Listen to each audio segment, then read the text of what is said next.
Welcome to our 6th episode of the HKN Connection. My name is Katie. I'm a PhD candidate in electrical engineering as well as the co-chair of the HKN PR and Communications Committee and your host for today. In our episode today, we're going to be focusing on how HKN chapters and members can engage with IEEE humanitarian activities. And our guest for today is Sampath, who's the chair of the IEEE Humanitarian Activities Committee, or HAC for short. Throughout this episode, if you have any questions, please feel free to put them in the chat. Welcome, Sampath. We're really happy to have you here. I'm going to run through your bio real quick so just everybody knows who you are. So Sampathkumar Veeraraghavan is a globally renowned technologist, best known for his technological innovations in addressing global humanitarian and sustainable development challenges. He is accredited with launching several novel global programs in humanitarian engineering, which successfully inspired and engaged students and young professionals in sustainable development activities globally. As the global chair of the 2021 IEEE Humanitarian Activities Committee, Sampath spearheads the global strategy and portfolio of sustainable development and humanitarian engineering programs to deliver impactful programs at a grassroots level. Sampath was the global chair from 2019 to 2020 of IEEE SITE, leading the program to record-breaking growth through high-impact, technology-driven, sustainable programs benefiting members in 118-plus countries. He is the founding chair of the IEEE SITE Day and SITE Week, a global program that showcased the impactful IEEE technology-based humanitarian programs. Sampath is an active HKN member and leads the 2021 IEEE-HKN Outstanding Young Professional Award Global Committee. He was a member of the 2020 HKN Strategic Planning Committee as well. He has served as IEEE member and Geographic Activities Governor at Large from 2015 to 2017 on the Global IEEE-HKN Board of Governors.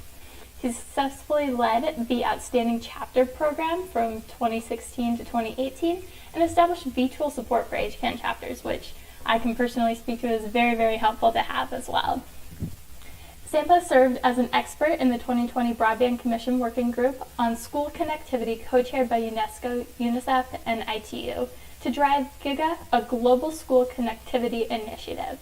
He is the founder and president of the Brahmin, a humanitarian program delivering next-generation social innovations to achieve sustainable development goals and benefit marginalized communities globally.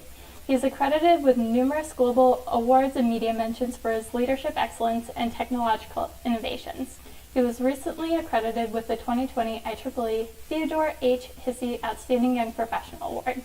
He currently works as a senior technology and program management leader with Alexa Artificial Intelligence Group at Amazon. So welcome again. Thank you so much for being here. So let's jump in and, let's first provide our audience with a little bit of background on humanitarian activities and what IEEE is doing in this space. So can you tell us what the IEEE Humanitarian Activities Committee is and what it does and kind of how does that fit into the large organization that is IEEE? Thank you, Kathy. First of all, amazing podcast, series. Really kudos to you and HKN for hosting this series. I'm super thrilled to be here, joining with you all today because HKN and HAC are both. I'm very passionate about them, so pretty thrilled to join you all today. Now, coming back to what is IEEE HAC, how it is even relevant to IEEE. Let's talk about that, right? IEEE's larger mission is advancing technology for the benefit of humanity, right? And as an engineer, as a technologist, we come out with solutions which could directly or indirectly could address the various needs of the community at large, right? So HAC is actually a global committee that reports to the IEEE Board of Directors, and the mandate for this committee is that it provides a portfolio of global programs focused at connecting, inspiring, and engaging IEEE and HKN members at grassroots level, so they could apply their technical skills to solve some of the greatest development challenges that is faced at the local community level. That's what we call it as humanitarian. We use the interchangeably words sometimes, humanitarian engineering and sustainable development. Sustainable development means here is that we have about 17 global goals identified United Nations, and these ranges from eliminating to poverty, providing access to quality water, education, promoting diversity and so forth, right? And if you take holistically at a global level, I mean, this is our common thematic problem that is faced by every nation, every community, I would say, but the level could vary. So the goal of formulating HAC is that we should not only think about innovating solutions, but also see how we could, proactively could apply our skills and formulate solutions which could address and solve these grandest challenges. In a nutshell, why this space is important to us as engineers, because engineers, we love innovation, and the primary factor that drives innovation is the need, actually, right? So that's why HAC was formulated, and in a nutshell, there are 4 focus area. One, HAC raises awareness. We create huge public visibility on the role of engineers and technologists, how they could put their technical skills in for social good, actually, right? Secondly, we provide training, actually. Our goal is, we wanted to make sure whoever is participating in our programs, we provide an opportunity to improve the skill set. And this becomes really, really important for students, young professionals, and also, leaders and, fellows who could nurture and guide the next generation engineers. Thirdly, we provide project funding. If you have a passion and you also have a problem, why not? Let's work on the last P, which is the possibility. We provide funding, which we'll talk about it shortly as well. And lastly, our goal is very simple. We want to make IEEE a world leader in the sustainable development space. That means our goal is, we want to create a global ecosystem by bringing together various actors within IEEE as well as external organizations like UN, NSRC, and so forth. So that's how HAC directly contributes and influences the largest strategic mission of IEEE, which is to advance technology for the benefit of humanity. Here you get a real world opportunity where you could directly contribute to it. So it's really, really an exciting program. Yeah, definitely. And those sound like such fantastic goals, so relevant to all of us as well. So within the large IEEE organization, we have membership in geographic activities, MGA, we have the technical activity boards tab, we have all these affinity groups within it. So is HAC technically like an affinity group, or does it fall under a different piece of IEEE? How does it kind of connect in with all these other things that are going on? Amazing. Great question, Kathy. And your question also has the answer to it, right? So today we all come from different technical backgrounds, right? For example, I could be a member of IEEE Computer Society. I could be a member of Computer Power and Energy Society. I did my undergrad in computer science, and then I did my grad school in electrical engineering. I was designing supercomputers. Now I am working on artificial intelligence. So I think all of us come with our different backgrounds and different experiences, right? But all of us have a common passion. The common passion is, hey, we are all developing products and solutions through our full-time job. But other than that, I want to go one step above. I want to contribute towards the larger purpose here, right? The larger cause, right? That is where HAC comes as the primary factor which connects every other programs together. For example, today we have HAC, not only, we'll talk about site and other thing, but today, whatever programs or portfolio of programs we offer, it's not only for site members. We have partnership with MGA, Student Activity, or WIE, or YP. They're all participating in our programs. And similarly with societies, societies have the best in class of technology. But then what HAC provides them is a complementary avenue to take those technological innovation and apply to solve the grandest sustainable development challenges on the planet, right? So there is a lot of interconnection that happens, and HAC is at the central of driving this technology-based sustainable development or technology-based humanitarian engineering program. So you have the other pieces, but then HAC brings everybody together so that we have one scaffolding, vision how we could engage and expand our horizon. So HAC provides complementary avenues for member retention or member engagement, or continue their journey, so that we want to deliver a very positive experience. Whatever program or whatever unit you come from, we want to provide you that accelerate that your engagement. At the same time, we want to increase your participation as a member for you. Right, definitely, yeah. And HKN being a part of IEEE too, we can take advantage of this scaffolding and this interconnectivity, and all help each other too. So HKN benefits from this as well. And we've mentioned SITE a couple times, which is the Special Interest Group on Humanitarian Technology. How does that fit into the HAC or HAC kind of ecosystem? Great question. Okay, so let's take a step back here, right? So I mentioned HAC offers a portfolio of global programs, right? So I want to first give a 360-degree view of what those offerings are, and then we'll talk about SITE as a program. So we provide primarily like 6 different benefits, for IEEE member, or I would even say like you don't need to be an IEEE member to be part of SITE activity. We'll talk that in a minute.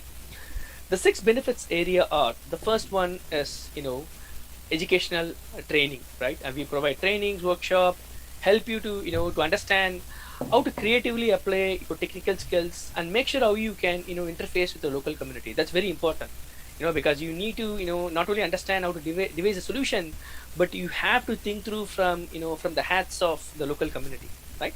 So that's one thing, educational and training. Second is professional skill development. That needless to say, you get trained and then your skill improves on, which is going to benefit you both professionally as well as personally, because you are now devising a solution for a larger cause. Third thing is, as I said, the larger purpose basically, right? You are contributing to technological advancement to benefit humanity, which perfectly aligns with IEEE and HKN's larger mission. Fourth is the project funding. And fifth is basically the ecosystem, and sixth is the transnational networking. Now, I would say the most important one is, as part of the your skill development, we provide feet on the ground opportunity. What we mean by that is, you don't only gain the training, but you also have a real world project where you could apply on it, and that is what SITE is all about. SITE stands for Special Interest Group on Humanitarian Technology. The primary idea behind SITE here is, say you belong to HKN chapter or a local student branch, right? What you could do is, you have a passion and you say that you have a local community that you identified. SITE actually enables the local, IEEE volunteers to partner with the local community and the local players, which could be a non-profit or governmental players, to come together, understand the needs of the local community, and then come back with a solution. So in a nutshell, SITE is basically, I would say, the implementation mechanism. HAC defines the strategy, whereas SITE basically provides that opportunity at a grassroots level. So you can think SITE more along the lines of HKN chapter actually. Right? Okay. Yeah. Right? So, right. And one good call out I want to say is that, I served as the chair between 2019 and 2020 for SITE. Now I am leading the parent committee, which is HAC. But SITE has seen a phenomenal growth. In 2019, when I was leading SITE, we started with 4,500 members. Today it's 18,000 in a span of 2.5 years. In 2019, we reached 10,000 members, historic milestone for SITE. And then 2020, we broke that. In spite of the pandemic situation, we hit like nearly 14,000. And now within 3-4 months of this year, with various novel projects what we have launched, we are already like 18,000, which is the record highest. Yeah. And SITE also, celebrates 10 years of anniversary right now, and we have a strong global footprint. We have about 180 SITE groups in 53 countries. And SITE members are present all over the world. And this is what I want to tell you all. SITE membership is free. Whether you are part of IEEE or not, or HKN or not, you can register. So if you are an HKN member, please log in today and register for SITE, because it doesn't cost you anything, but you get this huge pool of resources that is available to you. You get our newsletter, you get updates when we are calling for a projects call. And as I said, now you are part of a larger community along with HKN. The possibilities are even more grander, like what you can do there, right? So that's how SITE fits into it, right? SITE basically provides you the feet on the ground opportunity, and where, at any grassroots level, whether it's a section level, at a chapter level, you can actually leverage all the resources to do a project which is relevant to a local community. Yeah, and based on what you're saying too, it sounds like these SITE groups, they're not necessarily just students. It's also young professionals, community members, kind of all coming together in these 180 plus groups around the world. And so I think that also provides those members with an opportunity to work with some people that they may not normally work with, which is also a good opportunity. And are these site groups interfacing with each other at all, across the world, or do they just kind of tend to be more focused on the local aspect? Fabulous question. So I think the primary focus of site is basically local capacity building, right? Mm-hmm. We wanted to train and empower. So the basic idea behind site is we want to have a global network of locally trained technologists or engineers, right? Who could be the catalyst to address the solution. But at the same time, site provides a global platform for various members throughout the globe, various site groups throughout the globe, just like HKN, to come together and collaborate on a project. I would quote an example here. A couple of months back, we received a project during the COVID time in Jordan, I believe. Okay, but we didn't have a big presence in Jordan then. So what we did was we find a neighboring site group, in the nearby country in Africa, and they were able to mentor a set of interested members, and then eventually they end up in applying to formulate a site group, right? Mm-hmm. So today we have a plenty of avenues where we provide for the site groups interface. For example, we provide a global site day event which brings together everyone to celebrate the spirit of site volunteerism. Is it similar to in the lines of HKN Founders Day, right? Where all the HKN chapters comes together, to show to everyone that we are all together and we are making a positive impact. And secondly, we also provide global summit, and this year HAC is launching a big summit. We'll talk about it later. But idea there is we want to provide an opportunity where all these different volunteers can come together. They can showcase their work, what they are doing, how they are doing a positive impact. In fact, there are a lot of videos and panels that we have hosted, bringing together many of these site groups together. In addition to that, HAC by itself also have what we call it as Regional Partnership Committee, which I just created this year because this is my first year leading the global committee.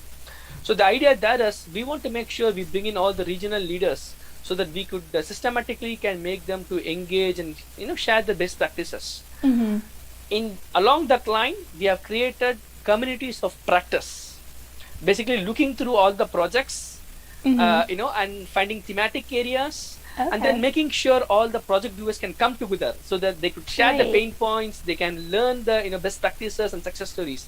So that we have done it, and we are seeing great response because the idea of bringing together two passionate site groups which are working on a common thematic area, that's even very important actually. Yeah, and it also sounds like too, some of these projects, it's not only that one local community who could benefit from it. There's other communities around the world that may be facing similar problems. So if you can grow that impact, that could be really great. I know across IEEE there are also other initiatives that kind of support humanitarian development, sustainable technology, those kind of things, such as like IEEE Smart Village, the MOVE Community Outreach, IEEE Foundation, Engineering Projects and Community Service, or EPICS.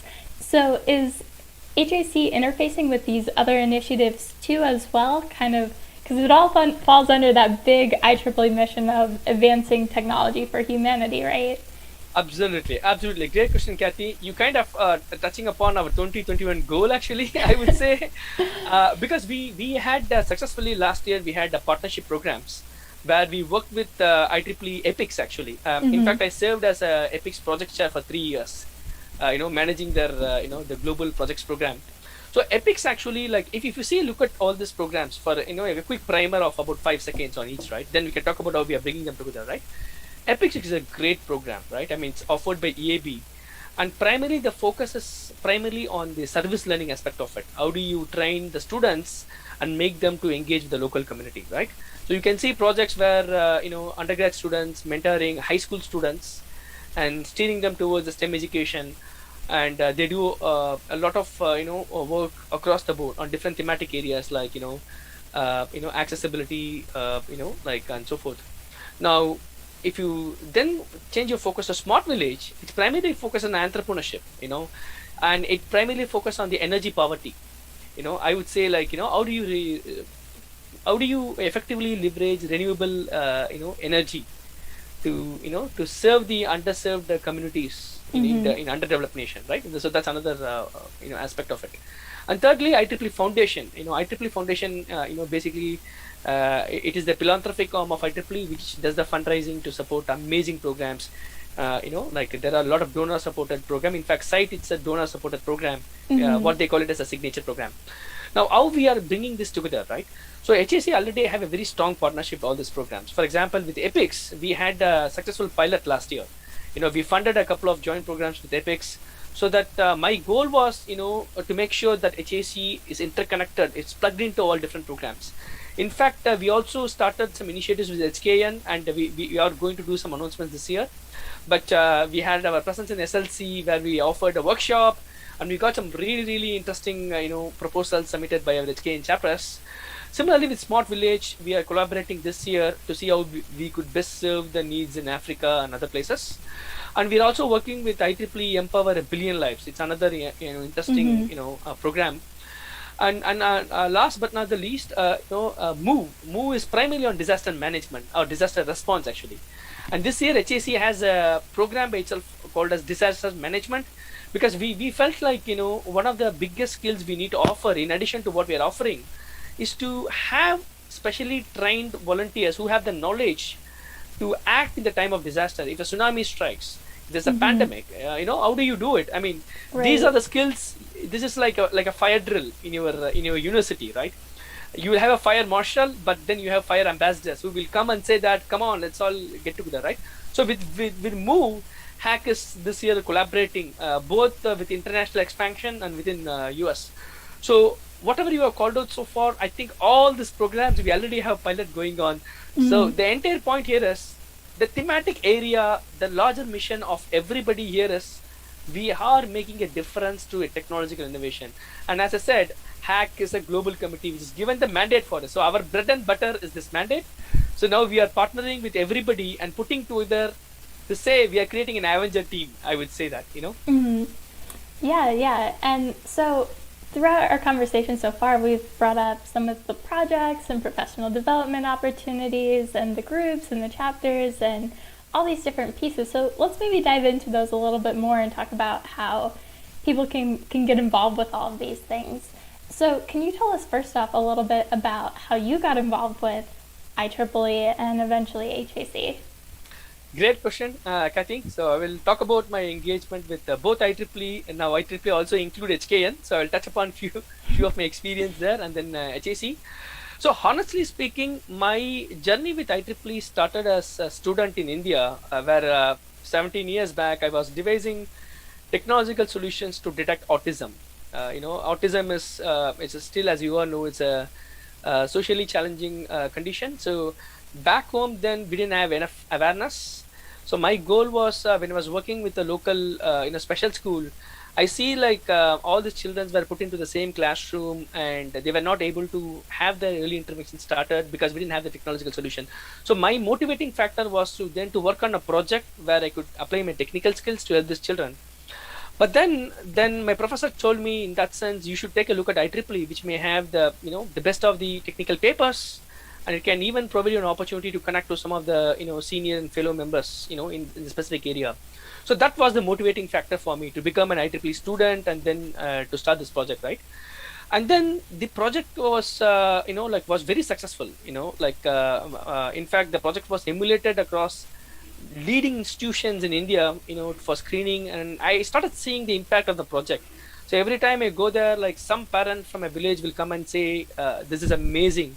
And that was even more like, adding more to her passion. It was more motivating. So then I continued my journey with IEEE. Then I went on to create one of the first ever disability system in India, covering millions of people. And then over the period of last 15 years or like 17 years, I have led more than 20 plus global boards within IEEE. So the long story here is, to me, that spark of applying your technical skill for a community need or a community problem was the primary factor. That is the core of humanitarian activity. And in fact, the IEEE president visited our project in India. They were very impressed. And then they started, how could we do it? We always think IEEE as a technical organization, but there is this amazing opportunity. Then they created an ADAC. then that resulted in Site, and then Hack, and so forth. So I have been part of Site and Hack, for more than, I would say, 10 years now. 2011 Site was created. Around 13 I started actively involving as a reviewer first for the projects. Then I served as the project chair, and then I became the global chair. Now I'm leading the Hack globally. So this has been a phenomenal journey, and of course HKN was very instrumental in the journey, because HKN, the biggest thing about HKN is three different important factors, right? Scholarship, attitude, and your character. And that's exactly what the HAC is doing, right? And this three element makes me to actually contribute my technical skills to serve for the larger purpose. So to me, all these different elements are interconnected. So I'm really grateful both to HKN and to HAC and IEEE for giving such a great opportunity. So I think if you are a student, this is the best time for you to involve in HKN and HAC, because lot of funding opportunity, lot of avenue for people to mentor you and nurture you. So in a nutshell, you have the magical lamp in your hand. You just need to make a wish. We are all like genie here, HKN and HAC. We are here to fulfill your wish. So definitely leverage this opportunity. That's what I would say. Right. And going off of that, with the different funding opportunities, I think these are a great way for people as well as HKN chapters to, get their foot in the door and start getting involved and try something and, put those HKN values into action. So can you tell us a little bit about the different funding opportunities, like the site projects, the HAC projects, the COVID-19 projects that went on this past year? Absolutely. Great question, Kathy. Again, we're coming to an important area, the projects, right? So just to reinforce again, site and HAC projects are a little different from normal projects. Our projects are community need driven. In other words, you can be an expert in certain field, but then the need of the project has to be demonstrated that it is you have a need to serve a local community. So you have to have a local community identified. So we will say working backwards from that. Okay, so it's backward driven, basically backwards from the needs of the local community. Before we talk about the three different programs what we have, I just want everybody in the call to understand that we support three categories of projects: a new technology development to serve the needs of the local community, or you could customize or leverage existing technology, but you're going to contextualize that based on a given community. For example, you want to take a solar panel, whether you want to put it into Arizona or Africa or in India, the technology is already available, but you're going to customize it, right? Based on the consumption, what is the need of the local school, you're going to create one, right? And third is policy driven. We will talk about all this thing briefly. Now let's talk about the world before pandemic and after pandemic. Okay, so before pandemic, we used to have two different funding programs. Okay, the first one is the site funding program, where you are a volunteer, site volunteer, or a member. You could actually go out and identify a local committee. You can come back to us and you can propose a project, and that project can fall under three different categories, as I said, right? New project development, or leveraging existing project, technology, or policy, right? And we used to fund between $1,000 to almost $19,999, $1 short of $20,000. That's on the site part of it. Now the HAC part of it was more like a scale-up project. We want to really support a large-scale project, anything over 20,000, right? Now with pandemic, when it hit last March, right? It basically it put a big blocker for us, right? Because for us, our volunteers and members are going out and doing the project. So what we did was, we really wanted to empower our members during the pandemic. So we changed our strategy. So what we said was, we will have one call fair, and we will provide funding up to $5,000 for anyone who is interested to solve a technical problem relevant to the pandemic. And guess what? We got 249 proposals executed under HACK last year, which is about 10 times the number of projects what we support. And we supported 100 projects globally in 24 countries. So this year, again, we have two project call fairs. The first call fair was done in March. We received 156 proposals, record highest in the history of HAC. And we so far have identified 18, but we are sure we are going to fund more. But the biggest call for everyone on the call today is that we are going to have a second round of funding starting from July 12th onwards. So please go to hac.ieee.org and you can see that. So there's going to be an open call coming up in about a month from now, and we will support up to $5,000 specifically if you are working on a project relevant to COVID related. It could be anything, it could be you are devising a software, it could be you are working on a ventilator system, it could be you are creating a project to increase the food security, it could be anything. So as long as you can demonstrate the need, and then you can show that there is a technical component you can connect to it, your project will perfectly will align the larger framework for both site and HAC, right? So to summarize, you can be funded up to $5,000 this year, but then if you have a different project not related to COVID, but it's still important and relevant to a local community, apply for it. We still fund that, right? Okay. And then scale up project as well. You already have a successful project. Can I get more money right now to scale it up? Yes, we do support that. We don't support projects which are purely commercial in nature, or I would say like which does not have a strong engagement with the local community. So that is the factor you should be mindful of. Okay.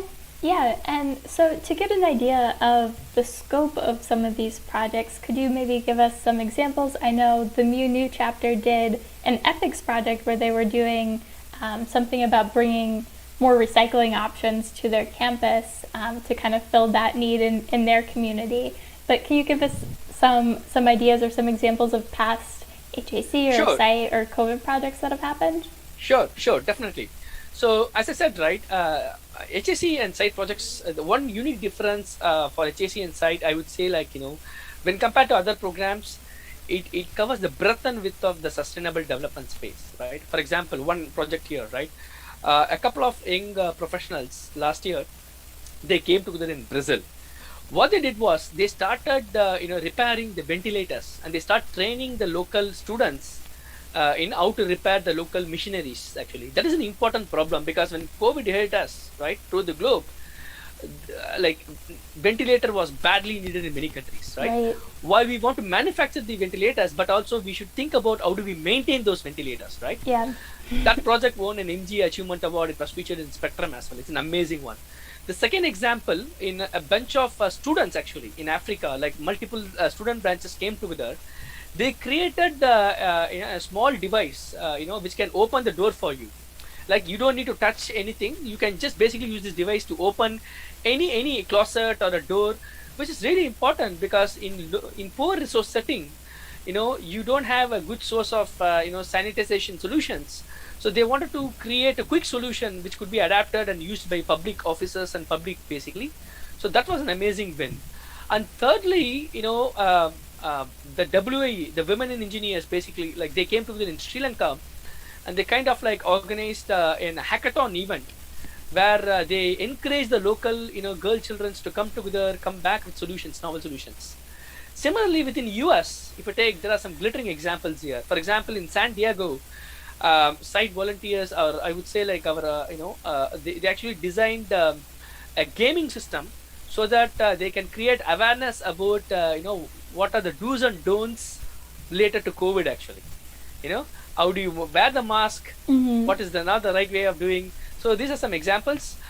Some other examples include providing electricity through solar panels or renewable sources to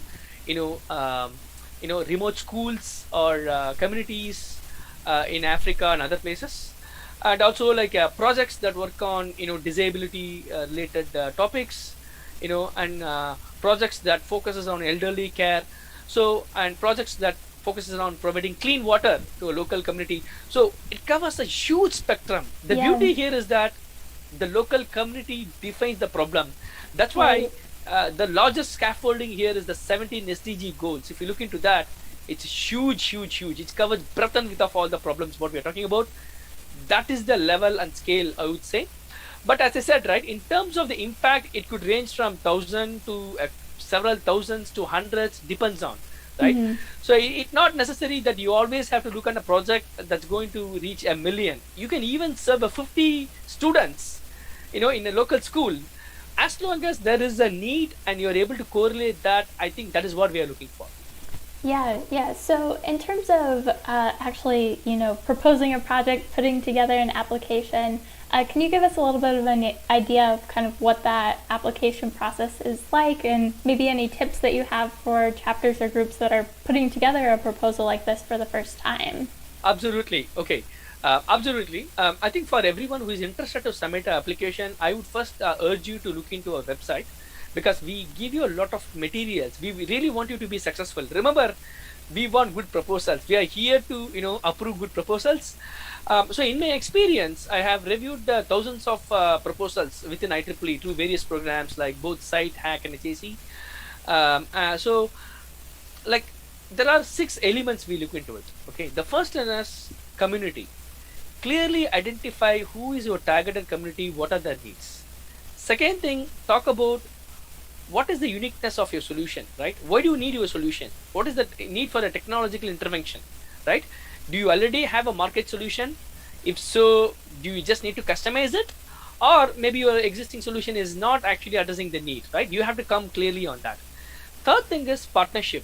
Clearly define the roles and responsibility of what you will be responsible to do, what the local NGO or the local community is going to do it, right? That has to come out, right? Don't put everything into one basket. So try to provide the granular boundary definition. And the fourth thing is, I would definitely say, come back with a very good project plan. Typically our projects last between 6 months to 12 months. The COVID one, we typically engage them to complete it by 6 months. So just come out with at a high level, what is your design, development, testing, how you are going to deploy it. Come back with that. The most important thing is define KPIs or metrics. If somebody comes and asks you, hey, how do I know your project was successful? I had some good pictures or anecdotal story. No, that's not sufficient. You have to quantify, right? As an engineer, if we cannot measure it, then we cannot show the impact, right? Right. So I think have good KPIs. For example, the number of people benefited, right? Maybe maybe you have enabled something, right? Because of your solution, now more children are coming to your local school. Capture that, right? And then lastly, sustainability of your project. What is your plan after we disappear, after we deliver the solution and you are done with 6 months? Is the community is going to adapt it and they are going to nurture it? That's what we want to hear, right? So these are the 6 primary factors we will typically look into a proposal, a good proposal. We don't fund salaries, big no's to salaries and gifts. We do support a reasonable travel request. With pandemic, we are not encouraging people to go out. But usually we do provide that. We used to have a conference participation program of $750. We used to have that before the pandemic. So with that said, if you are writing for the first time a proposal, I would definitely look for the 6 element and also look into our online platform, the Fountain platform, where we give you a step-by-step guidance for you with some examples as well. So look into that. And thirdly, if you really are interested, I'm just making a call out here that I'm happy to spend a 1 hour or 2 hour workshop showing you how to write a proposal, for any HKN chapters on the call today. If you are interested, just drop me an email. We will make it to happen. Because we had a similar workshop in SLC the year before. It was amazingly successful. So this year, we are also going to again work with HKN chapters and make sure we can provide the support. I mean, that's why I came to meet the chapter leaders earlier this year. And thanks to Kathy for hosting us today. So definitely, if there's enough interest, we are happy to provide that kind of guidance and materials. But long story short, look into the 6 element, and then the IEEE Learning Network has 6 modules. Watch those 6 modules. That will make you an expert, how to write the proposal. And then lastly, if you still need guidance, I'm one step, me and my team, we are just one step away from one single email to help you out. Great. It sounds like there's so many resources out there to really help people, put their ideas into proposals and hopefully get funding to make them happen. And that's really amazing to hear. So kind of switching gears a little bit, we also mentioned previously there's this professional development and professional training kind of aspect in all of this as well. So I saw that there's an HAC Global Summit coming up in November. Can you tell us a little bit more about what that's going to entail, what that's going to be like, what we can look forward to? Sure. Thank you, Kathy, for asking the question. So one of the big thinking big initiative what we are doing this year is we actually thought like how about creating a global a summit which could bring together every single site group or the world leaders in sustainable development space.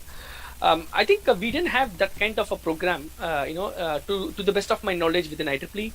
So what we thought was, why don't we create one? Because the motivation for this summit came from the last 2 years when I was the site chair. I launched the global program called as the Site Day and the Site Week. So the idea there is bring together so we could showcase and celebrate the spirit of the volunteerism.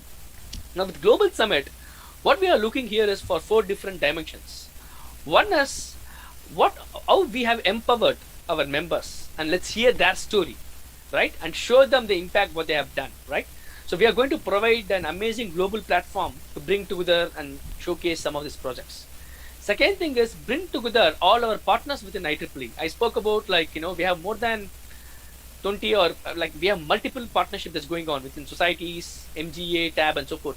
We want to bring together how we have joined forces, how we have delivered value to our members. That's another story we want to show. And the third dimension is from industry standpoint, bring in world leaders and show them how this is important from industry standpoint. Remember, the sustainable development space is all about building a better tomorrow.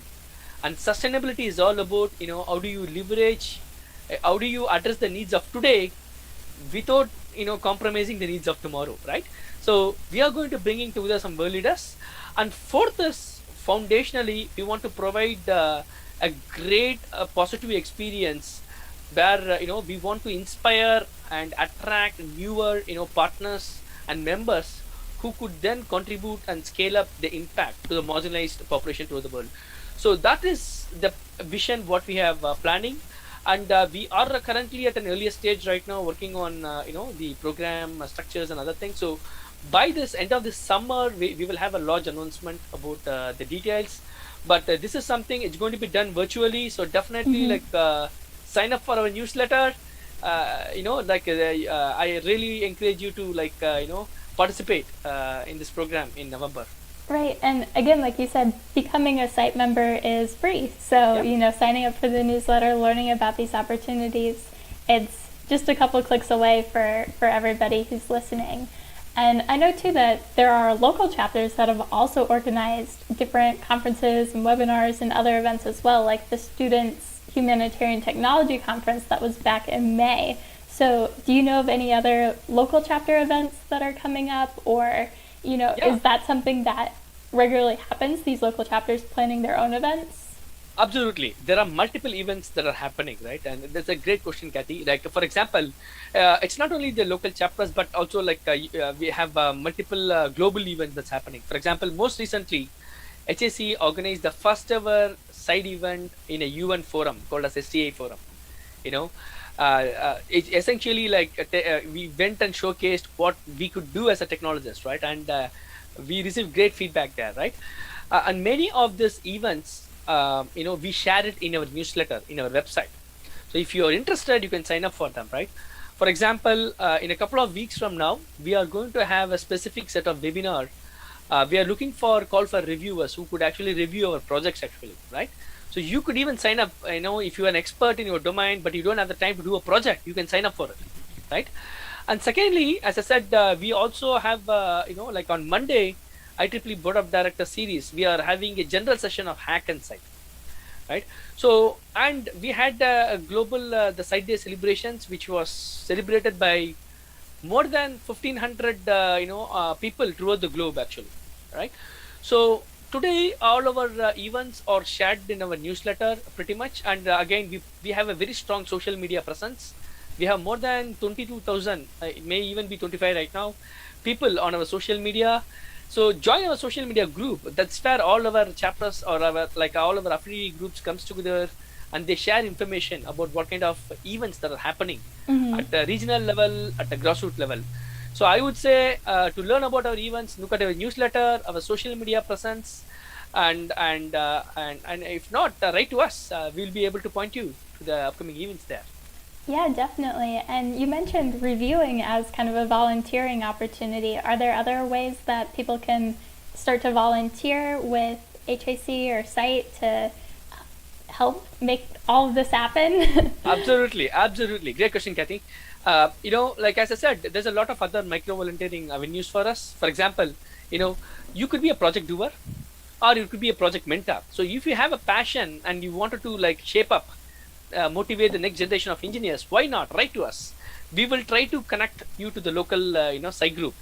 The easiest way to do this is look for whether you already have a site group in your local section, right, or in your local chapter, right? If you have one, then basically you can reach out to them, say that what if there are any project they are doing that you could contribute as a project doer, or you could mentor them, right? So that's two avenues, right? The third thing is we always have avenues to onboard people in our global committee. We have a lot of subcommittees and so forth.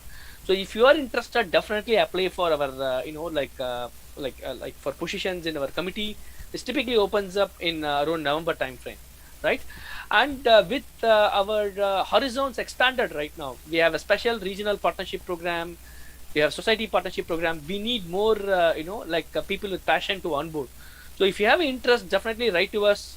There are several ways we could involve volunteers in our programs, whether it be part of the Hack Summit organizing team, or even we could find avenue for you to participate in your regional level programs, or even maybe at your section level programs. So there is, as I said, there's a lot of resources and avenues. So if you have interest, just write to us and we'll be able to help you out on that. Great, great. And we are starting to get towards the end of our time. So looking to the future, what are some of the unique programs that HAC is working to launch this year? And how can HKN members be participating in these as well? Okay, amazing question, Kathy. Thanks a lot for asking this. So this year specifically, as the global chair for HAC, I wanted to expand the horizons of HAC.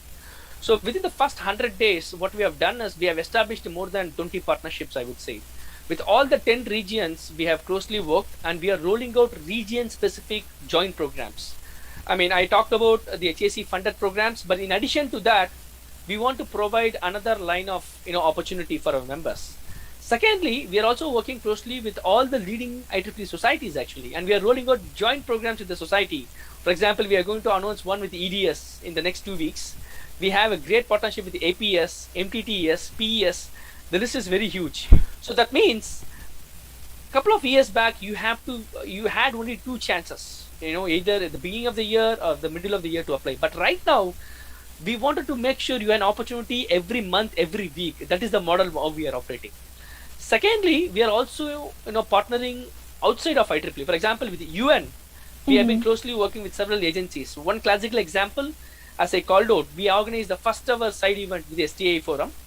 And HEC is also likely to spearhead a big panel for a G-Stick conference that's going to happen in October for us.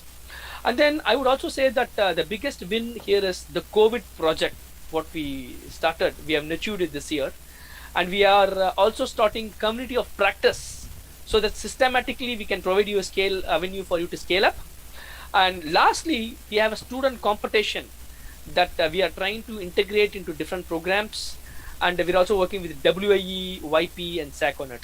So I would say the biggest focus this year is we really wanted to create more avenues through strong internal and external collaboration, so that with one voice we can show that we are HKN and IEEE, that we could provide more avenues to advance technology for the benefit of humanity.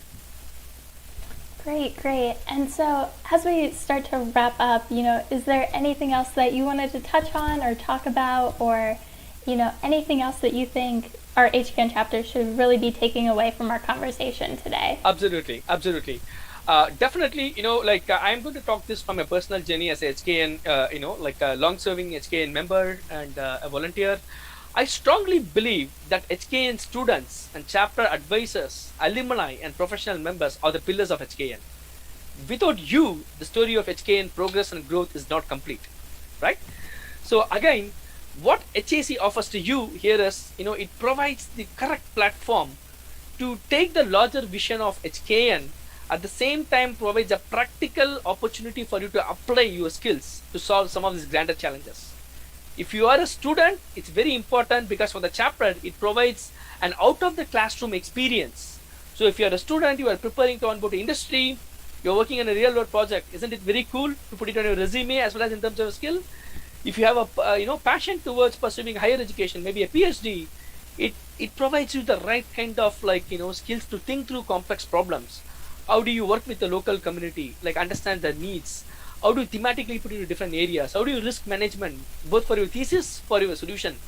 So to me, HKN and HAC are very, very interconnected, So to me, as a global chair for, HAC, at the same time, a long-serving HKN volunteer, my humble request to everyone on the chapter, on the call today is that there is plenty of opportunity that we could offer to you. So definitely leverage these opportunities. My role here as a global chair is to serve the needs of the member. That's why I'm here. So write to me if you have a need, you need a support for your chapter. My both hands are available for you to support you. So write to us, ask. That is what we are saying. Unless you ask it, it's quite hard for us to understand what you need. So definitely, submit proposals in the upcoming call fair. And if you have great ideas, write to me, because I know a couple of HKN chapters is already working with me, and we are trying to find a piloting avenue to fund them as well. So definitely, write to us and leverage this opportunity. That's what I would say. This is the best, in the last 15 years of traveling with IEEE, I would say this is the best time to be a student right now, because the level of exposure and the opportunities and the possibilities are much, much, much grander. So leverage it. And again, we are all here to make sure we can empower you, enable you, because remember, your story, your success story is our journey. That is the entire purpose of journey of HKN and IEEE. So definitely, take a look at these opportunities and write to us. And of course, stay safe and healthy. That's very important. And that's what I would like to call out at this point. Well, thank you so much. I mean, this has been such great information. There's so many opportunities out there for everybody to be engaging in and taking part in. And, also it's just really inspiring to hear about all these different projects and everything that, we as IEEE members and HKN members can also be doing to really start to make a difference in our local communities. So as we wrap up, I just want to remind everybody of a few other events and deadlines that we have coming up. Just to reiterate one more time, the call for proposals for projects, like Sampha said, opening next month. So make sure that you're paying attention to that and taking advantage of that opportunity. We also have a chapter leaders call coming up on June 28th at 5 p.m. Eastern Time. And nominations for the Outstanding Student Award are due on June 30th.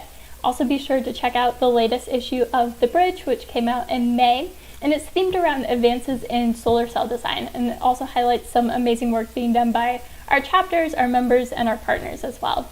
So thank you one last time to Sampath for being with us today, for talking with us and sharing all this information. We really, really appreciate you taking the time. And thank you also to everybody who's watched today. Be sure to like and subscribe so you can get notifications about our future live streams and episodes of the podcast, as well as just stay in tune with what HKN is doing. So this has been our 6th episode of the HKN Connection. Thank you all again, and have a great rest of your day. Thank you, Kathy. Again, thank you, everyone. And this has been amazing to join this particular podcast.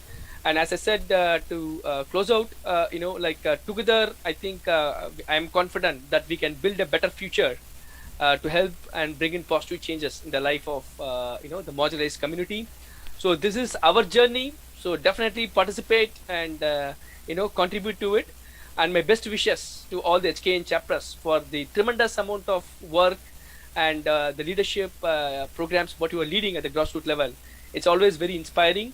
And good luck to you all, and stay safe and healthy. Thank you. Thank you.